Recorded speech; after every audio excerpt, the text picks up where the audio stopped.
નમસ્કાર, હું છું પ્રિયા અને તમે જોઈ રહ્યા છો જનતા કી જાણકારી ન્યૂઝ। નજર કરીએ આજના સમાચાર ઉપર।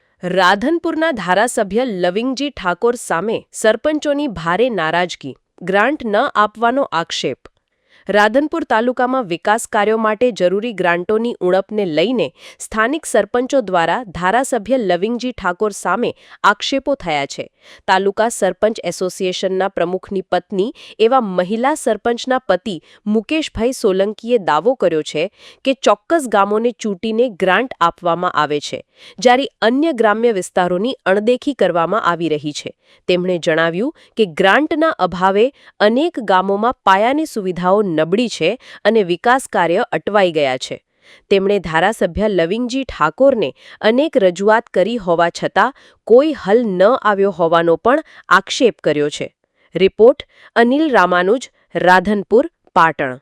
મારું નામ સોલંકી મુકેશભાઈ છે, મારું ગામ બાદરપુરા છે। અત્યારે મારી વાઈફ સરપંચ છે અને રાધનપુર તાલુકા પંચાયતના એસોસિએશન પ્રમુખ છે સરપંચોના અત્યારે, અને દરેક સરપંચો અમને રજૂઆત કરે છે કે રાધનપુરના એમએલએ લવિંગજી સાહેબ કોઈ ગ્રાન્ટ આપતા નથી અને ગામડામાં અત્યારે ખાસ વિકાસની જરૂર છે। તો આ બારામાં અમે દર વખતે રજૂઆત કરીએ છીએ કે એમએલએ સાહેબ ગ્રાન્ટ આલો અમને અને અમારા ગામમાં આવો, દરેક ગામની મુલાકાત લો કે શું પરિસ્થિતિ શું, પણ કોઈ લવિંગજી આ બારામાં કોઈ સાંભળતા જ નથી, ખાલી હા પાડે છે કે હા થઈ જશે ને ઓલું કરી નાખીએ। એ માલુક કશું કોઈ ગ્રાન્ટ 1 રૂપિયો હજુ સુધી અમુક ગામ પંચાયતમાં આપી નથી। વારંવાર રજૂઆત કરીએ છીએ પણ એમના માણસો અમુક માન્યતા હોય એમને ઢગલો ગ્રાન્ટો આપી દે છે। અમુક ગામમાં ખાસ જરૂર છે, કોઈ રસ્તાની છે, કોઈ પાણીની છે, એ ગામમાં અત્યારે એમને એમ જ છે।